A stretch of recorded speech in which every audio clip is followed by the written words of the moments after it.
Well, we're here. So if anybody brand new, let me know in the chat. Love to welcome you.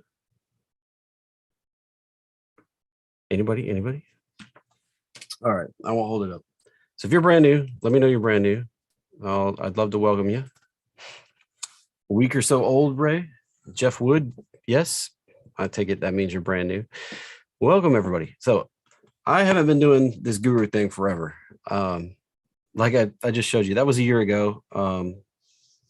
I've just been a trader for years and years. I started trading in elementary school, playing the stock market game. It was just a game for, I guess, we called them talented and gifted students. I guess that's not as PC anymore, but I played that in school and I was fascinated with it. And when I turned 18, I opened a real money account, been trading ever since. 20 something years later, I had a crazy 7-figure year, and Rob Booker asked me if I wanted to teach other people what I do. And, that was a year ago when we did that. And now here we are a year later. So that kind of catches you up to current. Now, I do use math and stuff in a lot of what I do and believe in price patterns. I don't believe in news or fundamentals or any of that other junk. So that kind of leads us into my epic predictions on the market and how I get things right a lot because I don't pay attention to any of the news. So let's jump out of this picture. And yeah, Rob Booker's kind of my buddy. Let's see, I just closed the chat. That was awesome. Instead of getting out of here, let's see. So, all right, let's talk about my market predictions here. And actually, I need this SPX chart out of Discord that I posted just a bit ago. Yeah, I've been trading almost 24 years is what the boss says. Basically, as long as she's known me, I think. Right. So let's see. Trigger chart right here. I need to come down, Marcus Red, jump to present, get this chart right here, open original. So this is the S&P 500 chart right here. I've got us coming up into this major resistance right here around 46.54. That green, the reason it's highlighted green is because it's like an ideal target. Now this other lighter green line running across there is another resistance point. You can see we kind of hung out there for 1, 2, 3, 4, 5, 6 candles. And then we poke through a little bit. We may come up to this 100%. Now we don't have to stop here, but this is a significant resistance point right here. And we may see a retrace back down to 4,500. It could even go as low as like 44.89, and it could even come all the way down to the 4,400 area. So like this move right here could come all the way back down. Now, why am I warning? Well, back at the FOMC meeting, we were right here, and I was warning we were imminent to either break out or break down. We broke out, and now after 2 weeks of running hard, we've come up to a major resistance point right here. Now, I'm kind of expecting us to see a pullback. And it can run a little bit higher. It can come all the way up to 4,700 before it pulls back. But it remains that this kind of group of support right here between 4,400 and 4,500 is going to remain the support even if we extend higher. So right now, the risk is that we see a pullback. I lightened up on my longs today, and I recommended that a lot of people be cautious being overly aggressive because we can get this 1 to 300 point pullback, and it can be pretty vicious. It can feel like a market crash, even though it's just a correction, because we've done this crazy move up for the last couple weeks. All right. So let's talk, like I went ahead and cleared off ES. Now the last few weeks, this has been pretty junked up and I've had lots of lines on here and I kind of went ahead and cleaned it up. So yeah, it's an Elliott wave chart, Alex. I do lean on Fibonacci and Elliott wave stuff. So these are proportional for Elliott wave. Now, I do expect this to ping pong in this area for a couple of weeks too.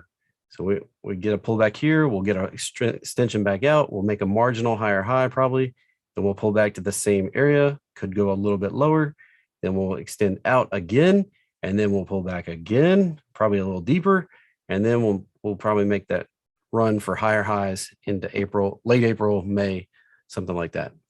All right, that's kind of my next couple week expectation.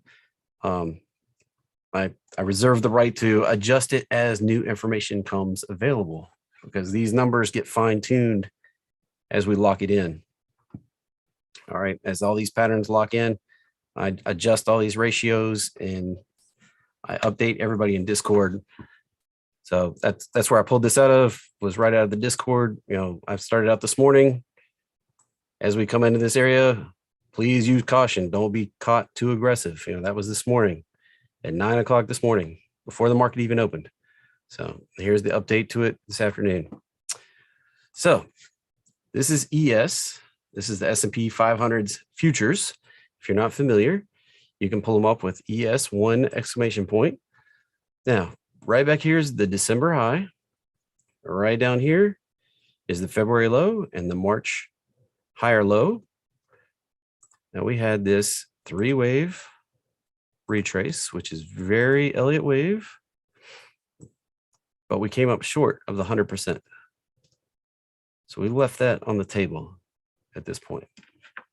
We had this first move down and this second move down, and a lot of times they come out to be an echo, echo trades. They come out to be symmetrical. You know, the first move and the second move are the same size. Now this one came up short, so it did leave a little bit. That's where the ambiguity came from, where I wasn't sure if we break out or break down. If we broke down, we were going to hit that 100%, but we broke out instead. Now, looking at, and why am I looking at futures? Because there's no price gaps, or very little price gaps in here. Now we broke firmly above the 618 resistance right here, and we broke above these prior highs right there. We did that firmly today.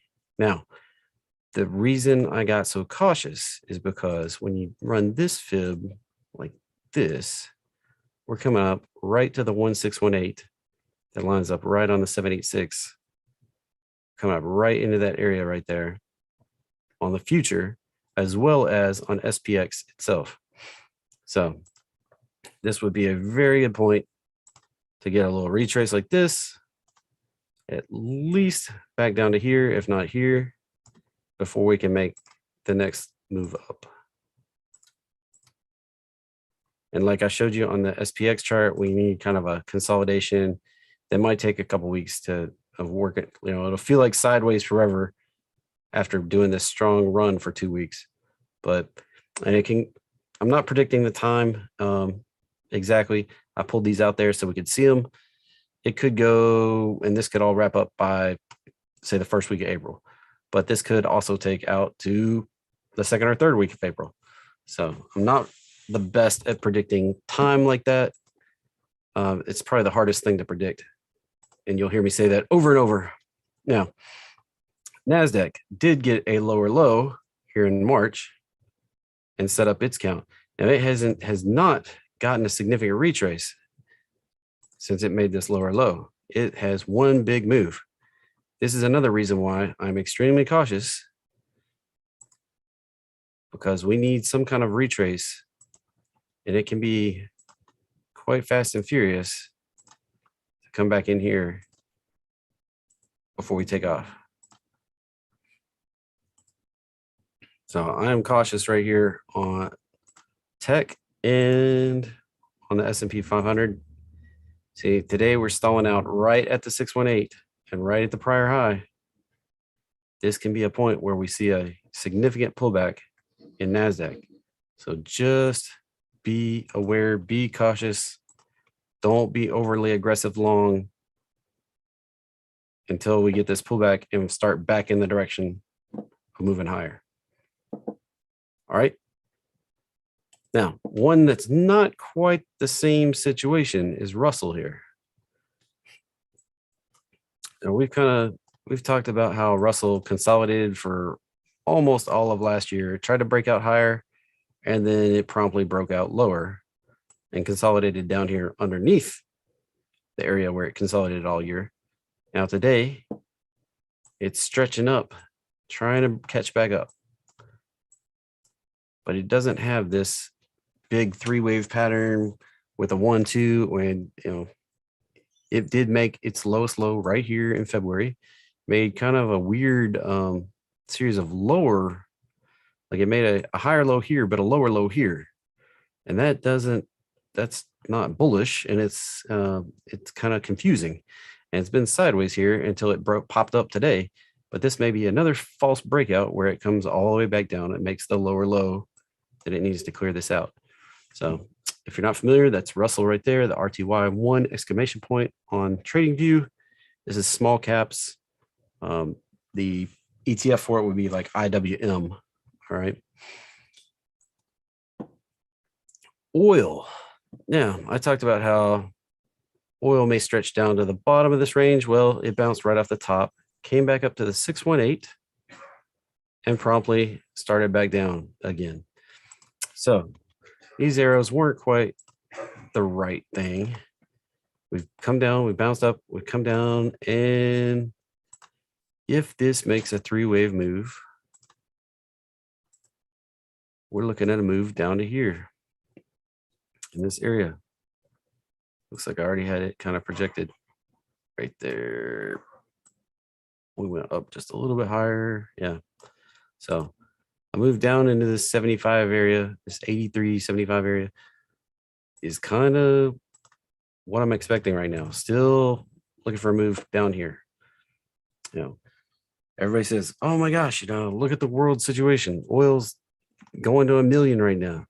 Well, that's not what this price pattern shows right here. This price pattern is showing, this is a classic first move down, bounce off the 618, is a measured bounce setup. When we broke this level right here, right, this candle that reached down in there, when we broke that right there, we're expecting this move all the way down in here, at least to the 83 area, if not the 78 or 75 area. So this area right down in here is where I'm expecting. Price can go faster. We could get there by early April, or it could take out till May. We'll have to see what actually transpires on the oil chart. But right now, I am expecting lower, and I do have, full disclosure, I am long SCO calls at $7, which SCO, this is the ultra short oil ETF. I'm long $7 calls, which would be right $7 right there. That level right there. So as oil goes down, this one will go up.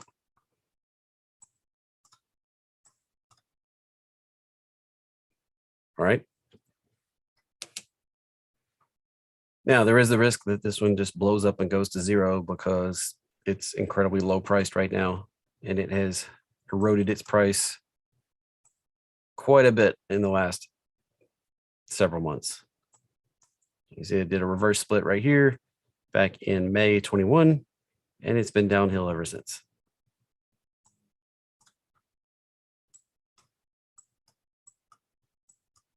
These $7 calls, I did them out to July, like 7.60, 70 cents, something like that.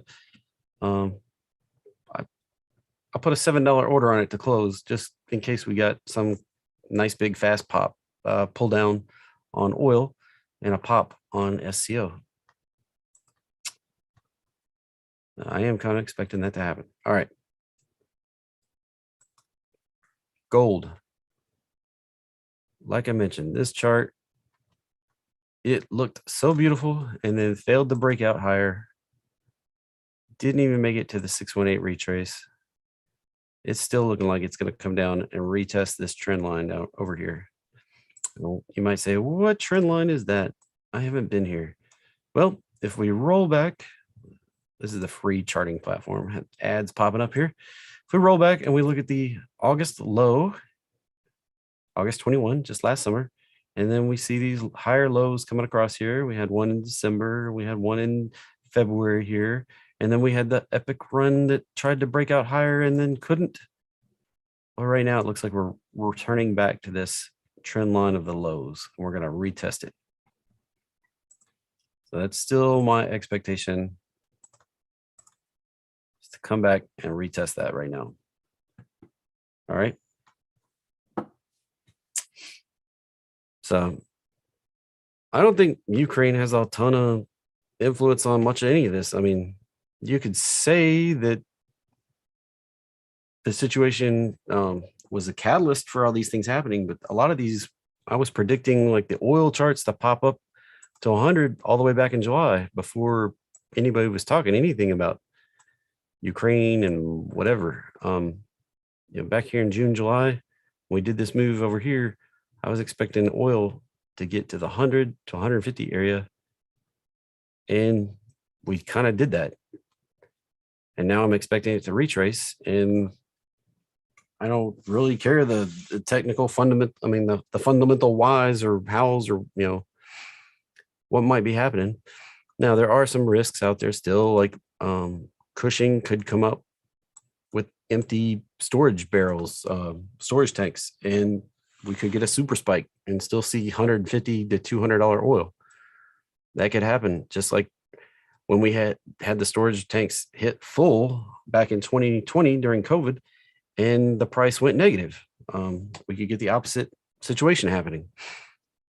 So that threat is still out here to this price pattern, but the price pattern tends to hold pretty well. And it looks like we're gonna truck on down here to this area. All right, moving on down the list here. Bitcoin finally broke out. Finally.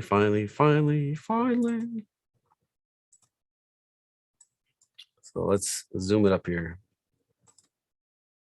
We've had this series of, we had a high back here in February. We had another high here in March. And we kind of made these higher lows when we were doing the watermelon squeeze situation. So I said we would see a pop out the top or the bottom. And so far we're going out the top. We've come up to the 1618 resistance here and kind of stalled out for 2 days. That is, trying to get the right one selected here. Yeah, off of this move back here, we had the 1618. We've kind of stalled out right there. Now I do expect this to kind of hang here for a couple of days and then run on up into the 50,000, 50, this 52, 53 area right here is the first resistance that I expect to test. If that doesn't provide resistance, then we'll probably see a move right on up to this 58 area where several fibs are lined up right around this 58,000.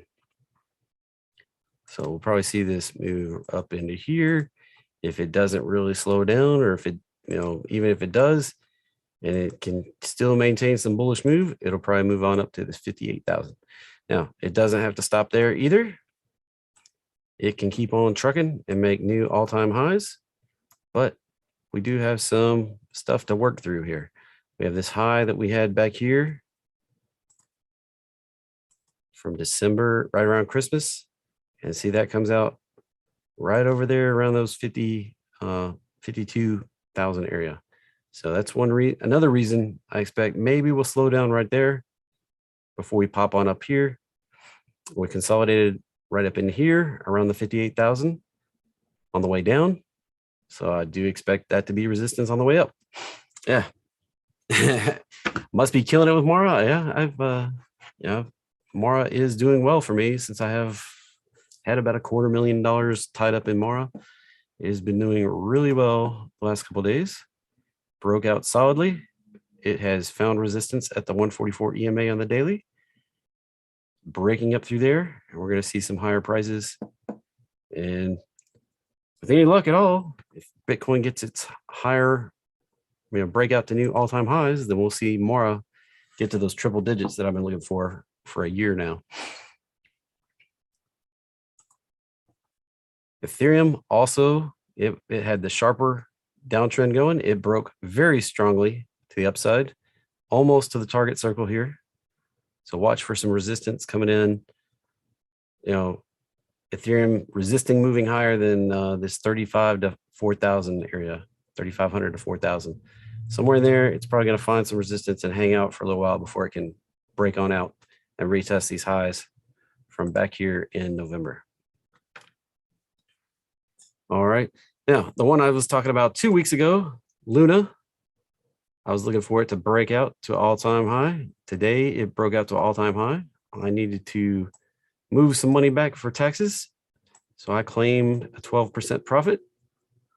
I do still believe that we're set up to go to, say, the 120 to 140 area on based on some of these moves back here that we've had. So if you're still long Luna, it could still get some higher prices. But since we did the primary thing I expected and made a new all-time high, I went ahead and claimed some of my profit. I do have some Luna still, so I'm not completely out of it, but I did claim a majority of my profit and initiated transfer back into bank account cash instead of crypto cash. So if you jumped in on Luna, hopefully you've got some profits going. All right. Yeah, there are some insane covered call premiums out here right now in energy and in cryptos and a few of the other things that have been moving with this, like metals, has had some incredible covered call opportunity also. All right, that covers the majority of those. I'll take a couple requests here before we wrap this up today. So I got about 5 to 10 minutes left for a few requests. That's the general rundown. NG, you're looking for NG the future.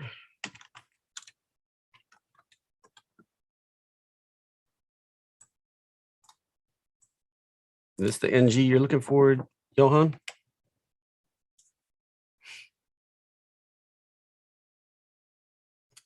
That's still my expectation on NG. I drew a big red arrow, and that's still my expectation. It's probably, this might take out till late this year. It's going to do a few ups and downs along the way. There's going to be resistance coming up. But we're going to chug up. We're going to test this. We may bounce down a little bit and then break out. We'll see higher prices. So I do have a long-term bullish trade going on natural gas. All right, Tesla. Well, it didn't do that right there because it broke out firmly. So now it's coming up in a resistance spot right here. So watch out for that one. That one can pull back probably back down to this $1,000 level. I have been holding a $1,500 price target for a little while. Gonna have to shift this over just a little bit now. Come on, grab it.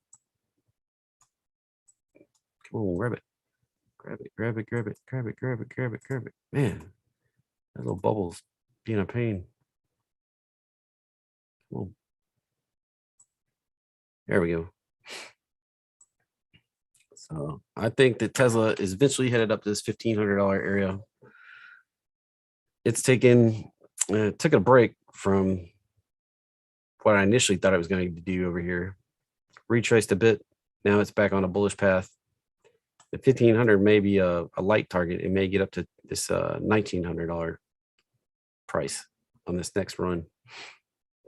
But it is due for a little bit of consolidation. So if tech and the market do pull back a little bit, expect sideways for a few days on Tesla. All righty. There a call you could get into on Mora? That depends on what you're in for. I like to play Mora with just shares. So there's AMC right there. I don't really have a great prediction on AMC. I got out of it. I was in it at 15 way back over here. Sheesh, I don't even remember. Where was it? Yeah, right. Yeah, I got in this February pop, and then wrote it back down, and then, or maybe it's right in here. Yeah, probably March. I wrote it back down to this $8-9 area, and then it popped out. I was looking for it to hit this target up here, but it never did at 95. It's retraced significantly. Now it made its low right here, and it hasn't gotten a significant pullback yet. Its lowest low was right here in March. So it looks a lot like tech right now. And then it's made one big move up. And it could see a retrace back to this $20 area before it can get enough oomph to really get going. It did bust solidly through the 144 EMA on the daily. So just keep an eye out. This one could have a significant retrace. All right. They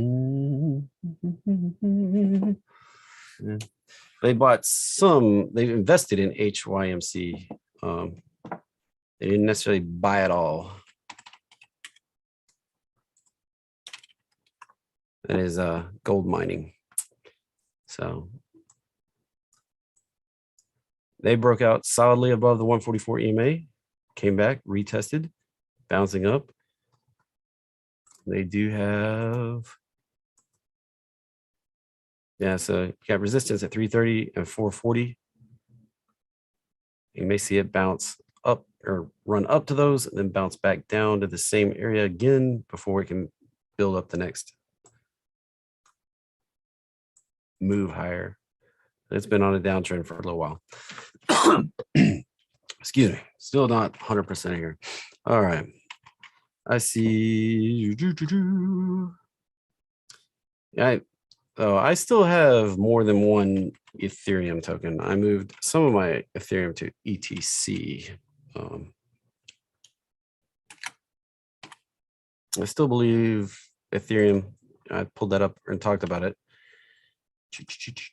Right here, Ethereum. Still have that 35 to 4,000 target. I did move some of it to ETC, which is Ethereum Classic, because I saw this opportunity for bigger percent gains on Ethereum Classic. Now, where I got into it was back here around 35-ish. We've pulled up to, it's been hitting the 50s the last couple of days. And I still believe we could see a breakout higher up into this orange zone, 63 to 79. I'll find some resistance from these prior highs. And if we break through firmly on that, then we could see a return to test this all-time high up here around 150 to 170.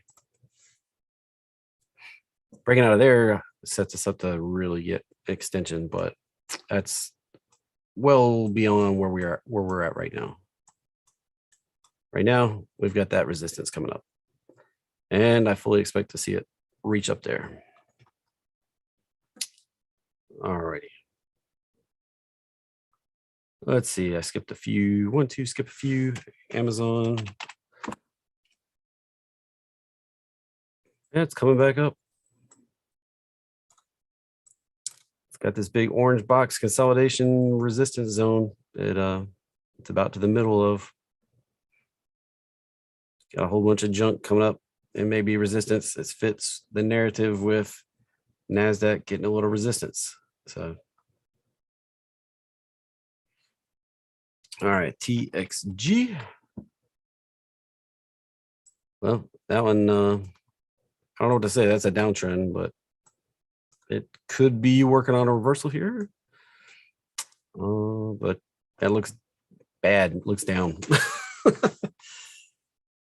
Raven coin, huh? RVN. Let's see. Raven USD. Yeah, there it is. Yeah, I don't like that one. Let's see. RVN. look at Binance. Probably has better data. Yeah. So coming up to the 144 EMA right there. That's going to be resistance if it can bust through. And that's right at 7.7 cents a coin. If it can bust through, great. If not, it's probably going to go lower low. And how low would she go?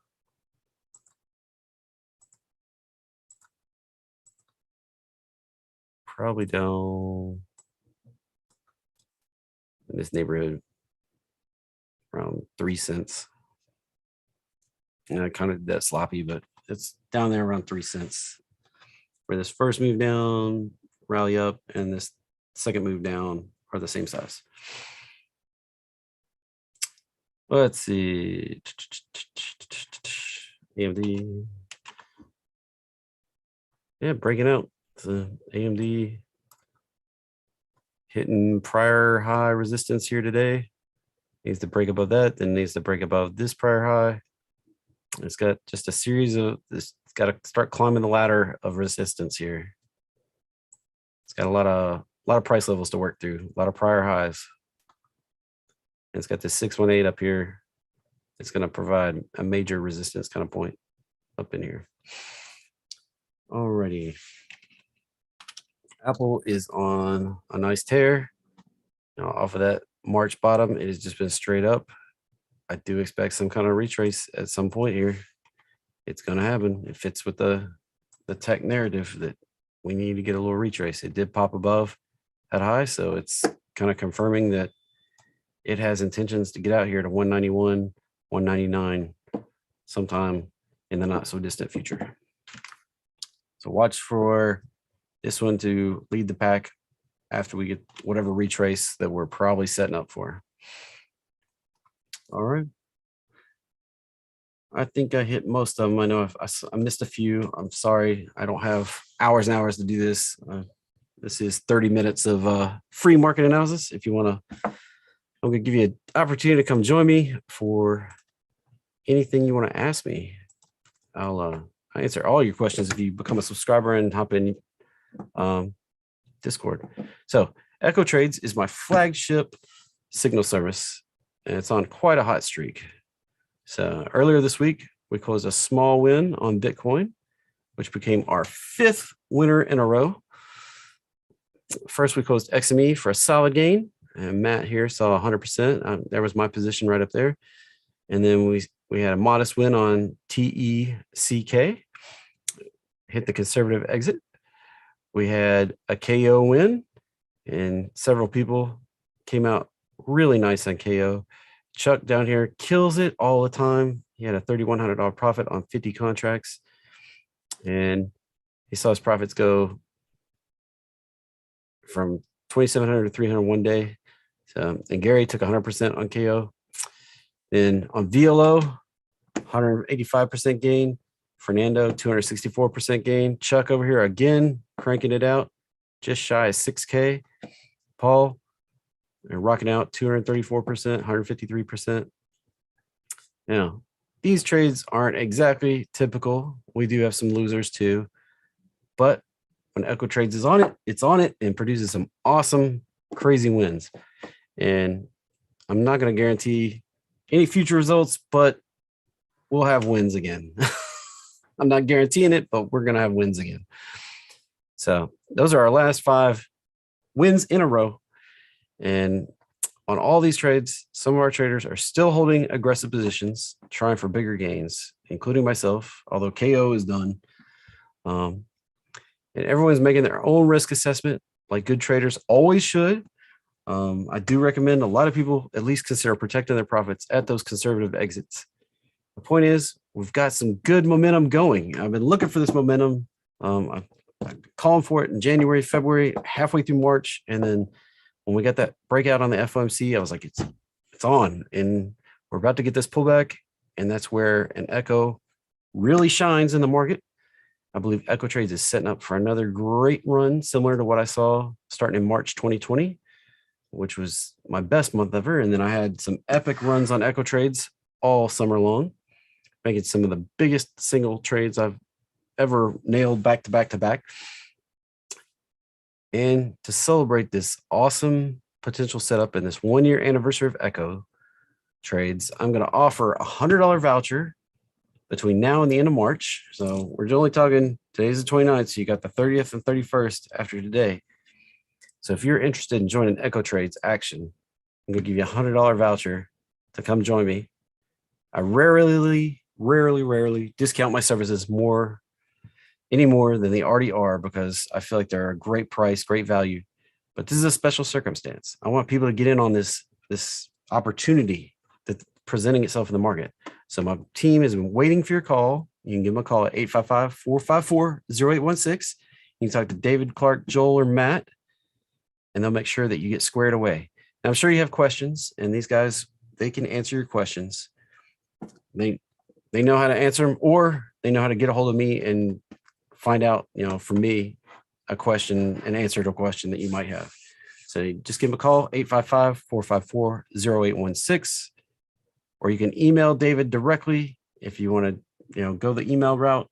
We don't have some fancy link set up because the discount, I'm just handing this out right here to you right now, and these guys can get you the discount, whereas we didn't set up pages and stuff for discounts.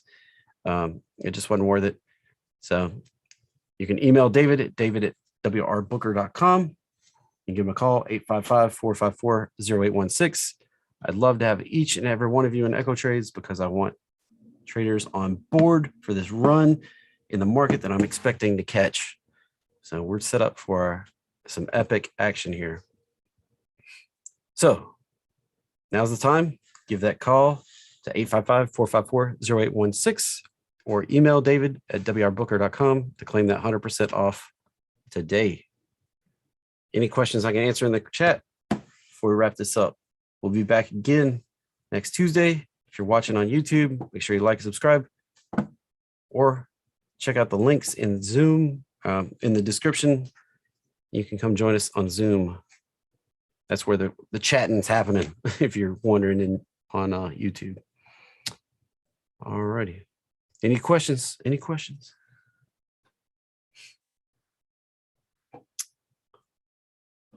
All right, Alex, I appreciate your comments, man.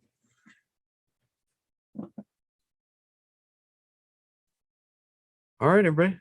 Well, we're going to wrap it up for this week. We'll be back next week. How many trades in Echo? It depends. There's no guaranteed number of trades. We try to shoot for one a week. Last year, we fell a little short of that. When they hit fast and furious, we go after them. I don't try to limit it to a certain number of trades. The members find all sorts of extra trades in Discord and post them constantly. Beth is a rock star. She's always on some Echo trades. So these opportunities are all the time. Due to the nature of how many people there are, I have to be selective and only go with the best of the best for liquidity's sake. But that doesn't mean there's not a ton more opportunities out there all the time.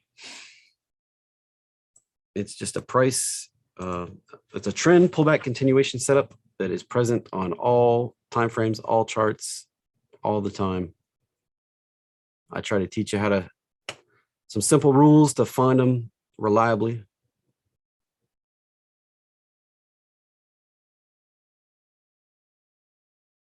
Now I have in the alert service, we target a swing trade that's good for as fast as a couple days, like TECK happened in one day. The typical one probably lasts 3 weeks, 3 to 5 weeks, maybe. And everything in between. Sometimes they go faster and sometimes they go slower. Right now we're getting into a nice trending market, and I expect them to go pretty quick. We hit 5 right in a row here as the market's turning.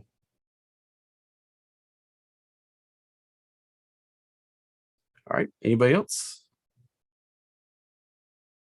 Going once, going twice?